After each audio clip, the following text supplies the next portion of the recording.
Thank you for watching the first section of our October pre-recorded meeting, and the second session, All But One Principle. Please enjoy this third and final session on loss of down and carryover fouls presented by Steve Wagner of the AFOA. Hi, this is Steve Wagner, and today I want to talk to you about loss of down penalties and a couple of miscellaneous topics after this.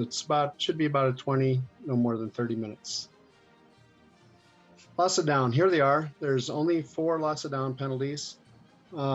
What we try to do is emphasize memorizing the 10-yard penalties, the roughing penalties. By the way, roughing penalties I try to memorize the fact that they're really rough because all the automatic first downs are roughing penalties. So we memorize the 10-yard penalties, we memorize the automatic first down penalties, and we memorize the loss of down penalties. If you have those 3 categories memorized, it makes it a lot easier. You can tell the difference between the 5 and 15-yard penalties, and it'll help you to make sure you have correct enforcement. Note that all of these loss of down penalties are 5-yard penalties. All right, handing the ball. We need some definitions to go over some of these, so we'll do some background here. So handing the ball is transferring player possession from one player to a teammate in such a way that the ball is still in contact with the first player when it is touched by the teammate. Handing the ball is not a pass. Loss of player possession by an unsuccessful execution attempt handling is a fumble. So the ball stays in contact between the 2 players. There's no muff or fumble involved. Forward handing occurs when the runner releases the ball when the entire ball is beyond the line where the yard line where the runner is positioned. So there should be a clear and visible arm stretch on this. It's not just a little tight handoff, it's a reach, okay? And it has to do with where the ball is and the position of the ball. So the entire ball has to be full beyond the yard line where the runner is when they hand the ball off forward. So that's forward handing, and typically is illegal, but we'll go over that. Backward handing occurs when the runner releases the ball when any part of the ball is on or behind the yard line where the runner is positioned. So again, it's about the position of the ball relative to the person handing off the ball. So this one's basically a sideways, or could even be partially forward, but definitely sideways or backward is okay. Illegally handing the ball forward, 731, any player may hand the ball backward at any time.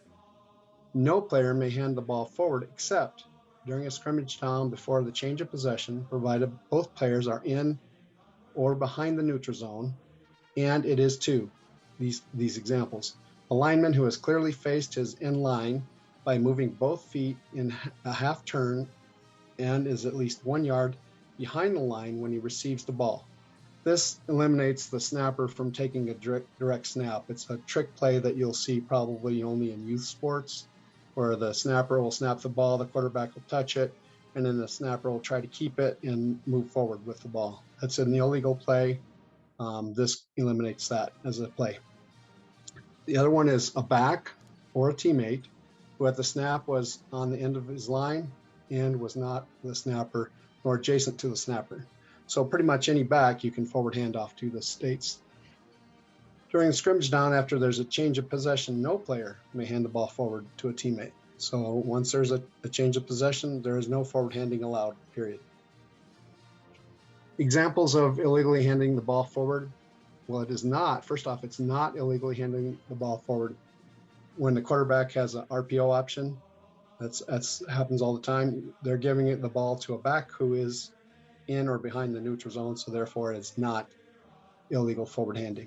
Also, a forward handoff to a crossing back or a receiver in the backfield. You see that all the time as well. That is not illegal handing the ball forward. Where might you see illegal forward handing? Well, the starburst formation on a free kick. With the handoff, sometimes they'll hand it off forward, and if it's a pretty good reach versus just a handoff right next to their body, then you might have illegal forward handing in that play. Sometimes the last play of a half where a runner is being tackled, he hands the ball forward to keep the play alive. Or, for example, on a turnover, a defensive player who recovers a turnover, a fumble, trying to get the ball to another player who is more gifted runner.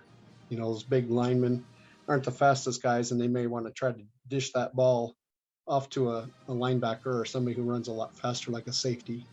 And sometimes they might do that by handing it forward. Usually they kind of pitch it backwards or sideways, but that's a case where you might see that. Here's a signal for an illegal forward pass, or illegal handing the ball forward, same as an illegal forward pass. And it is a loss of down signal as well. Passing. Let's talk about passing for a minute. Passing the ball is throwing a ball that is in player possession. In a pass, the ball travels in flight. Seems obvious, but I guess we just need to get this background information there. A forward pass is a pass thrown with its initial direction toward the opponent's end line. Again, if it is a close call, you assume it's forward. It is a legal forward pass if during the scrimmage down and before the team has changed possession, a player of the A team throws the ball with both feet of the passer in or behind the neutral zone. It has to do with the passer's feet, not the ball, when the ball is released. Only one forward pass may be thrown. Some of you may remember years back, you could have a second forward pass if the first one was from behind the neutral zone, if they're both from behind the neutral zone. Anyways, that's gone. You only have one forward pass per play.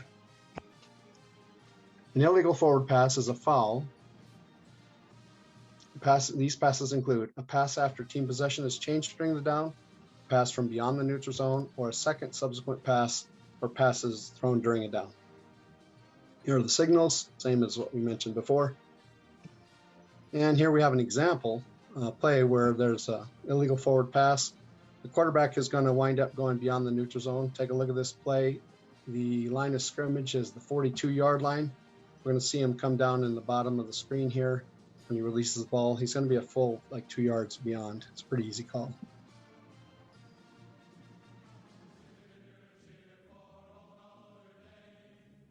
Ball released.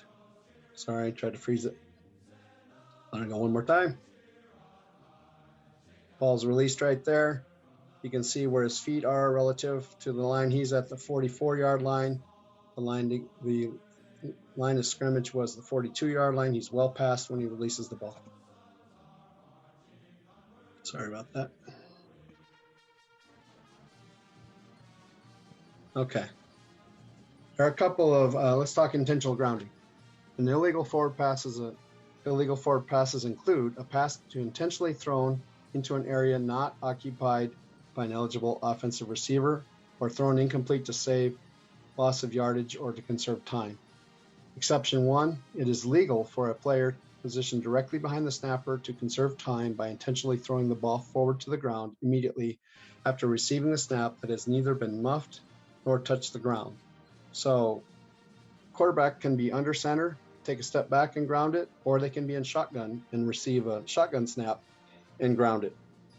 They cannot do that if the ball is rolling to them or if they muff the snap from shotgun. Has to be a clean exchange between the center and the quarterback, and then they can immediately ground. Adding the shotgun formation was added a few years back. Exception number 2, new in 2022, it is legal now for a player to conserve yardage intentionally by throwing an incomplete forward pass if, and this is the passer, which means it could be any back. It doesn't have to be the quarterback. He could pitch it a backward pass to a running back or a handoff to a running back, and that person could become a passer. The passer has been beyond the lateral boundary of the free blocking zone as established at the snap, and the pass reaches the neutral zone, including the extension beyond the sideline. So in this picture, you see the quarterback A1 running wide to the right and then throwing the ball out of bounds. That is accepted now, and it is not illegal forward grounding. Intentional grounding. Officiating intentional grounding. If a passer moves at least 3 steps laterally, game officials should strongly consider whether or not the passer has left the free blocking zone. Remember, the free blocking zone is 4 yards laterally and either side of the spot of the snap and 3 yards vertically. It's a total of 8 by 6 yards for the free blocking zone. It is normal when their splits are normal. A lot of times the tight end is inside the free blocking zone. Remember, you're in the free blocking zone if any part of your body is in the free blocking zone at the snap. And oftentimes under normal splits, the tight end will have at least 1 foot inside there. So here's more ways to help you determine whether they got wide enough or not. If you are using the goalpost uprights are nearly 4 yards from the center of the field, so that'll help you kind of make a distinction. This is very helpful and one of the main reasons why the umpires position the ball at one of 5 different positions. Either put the ball at position 1, which is the press box side hash mark, or position 2, which is the goalpost nearest the press box, or the middle of the goalpost, or the far goalpost, position 4, or position 5, the far hash marks. This helps the referee and others to establish whether the passer has gotten wide by knowing initially where the snap's from if we position the ball that way. The distance between the hash mark and the nearest goalpost upright is 5 yards. Should the ball be spotted on the nearest hash mark or goalpost or upright or center, these become very convenient points of reference. Here's the signals, and here is an example.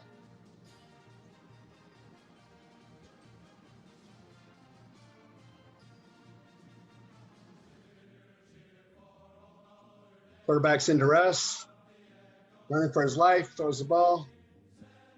The ball is caught at the 33-yard line.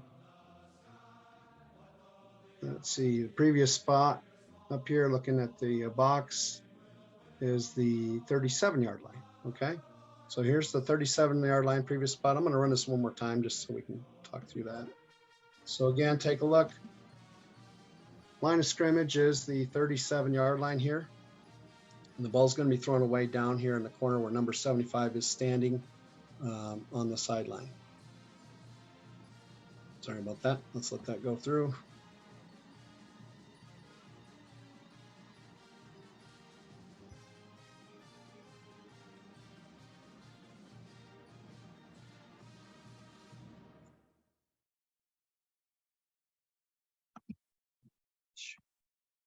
All right, sorry. One more time. Apologize for that. I hit the next button instead of the pause button.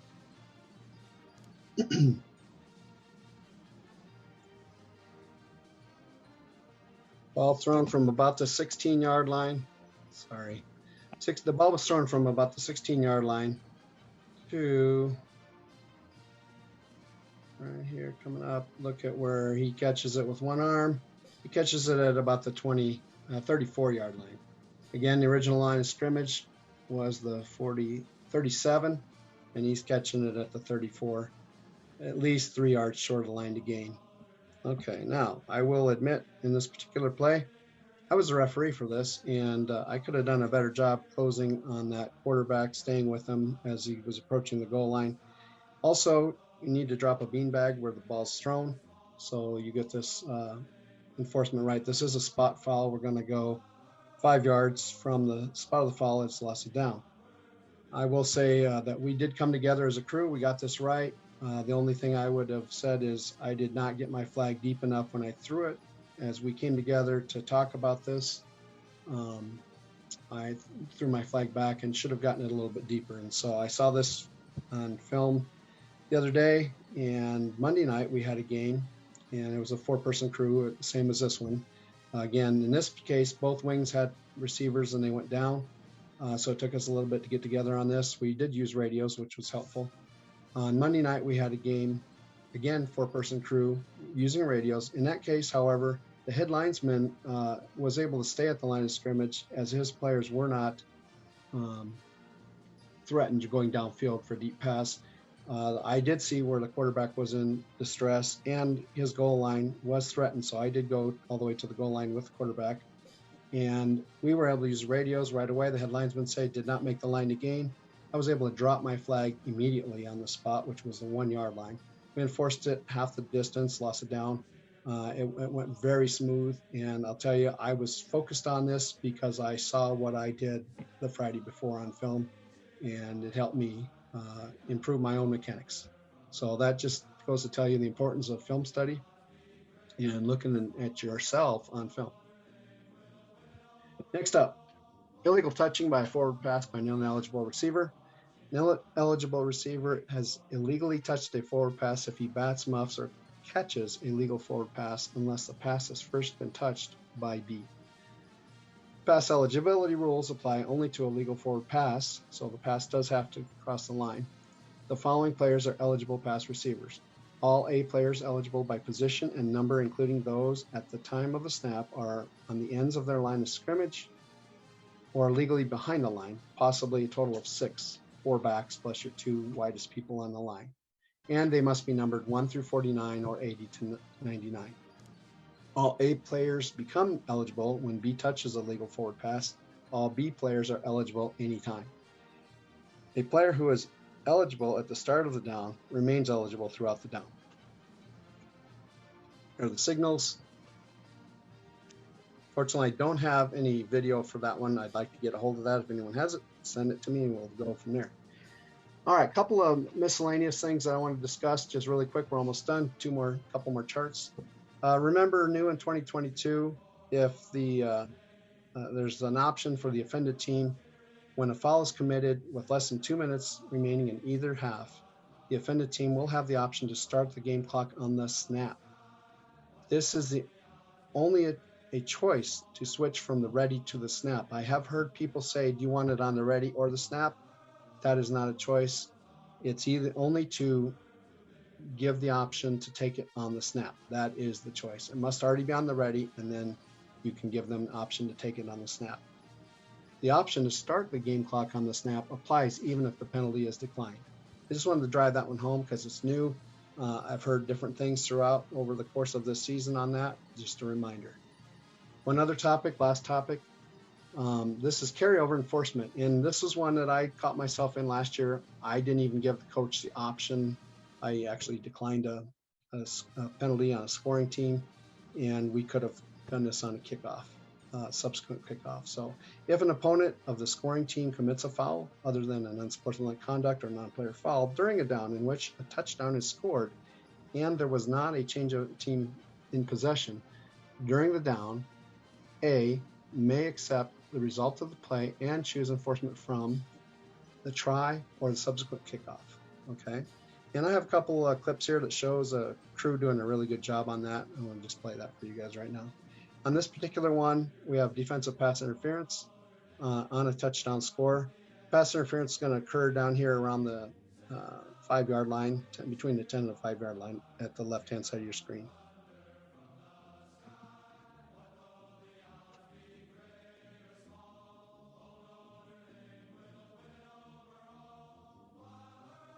All right, keep an eye over here in this area. Right there is the defensive pass interference. He makes contact just before the catch. Good call. I'm going to play that one more time for you. Official throws flag, continues to officiate this play. I really like the fact that he rotates out with the action. And there you go. Flag's going, continues to officiate. Look at the positioning, rotates out, gives a signal. Even though he's facing out, he's given the touchdown signal. He's watching the players that are out of bounds. That's a great mechanic right there. I like the way that looks. Only thing might have done different is maybe been outside the pylon, not off the field, not on the field there. But he's looking at the players. Everything looks good. Really nice job. Now, when you're using a huddle, tip for you, they cut off the plays pretty fast. So I'm just going to go ahead and play the next play. This is the clip right after it. You see they have a try. Oh, sorry, this is the same play again. Here we go. Here we go, the following try. My apologies. You see their try is at the 3-yard line, a normal try, so they did not enforce it on the try. Very next play, and here we go. See the kick, instead of being from the kicking team's 40, they advanced it 15 yards. They're kicking from the receiving team's 45-yard line. So you can see the 15-yard penalty was enforced on the kickoff, subsequent kickoff. Good job on this crew. That's all I have for today. This plays, I'm going to let it play through. But anyways, got questions anytime, reach out to me. I'm learning every time. get on the field. And I hope you guys are having a great season. Thanks a lot. This concludes our third session of our October pre-recorded meeting. Remember to complete the Google form for your attendance.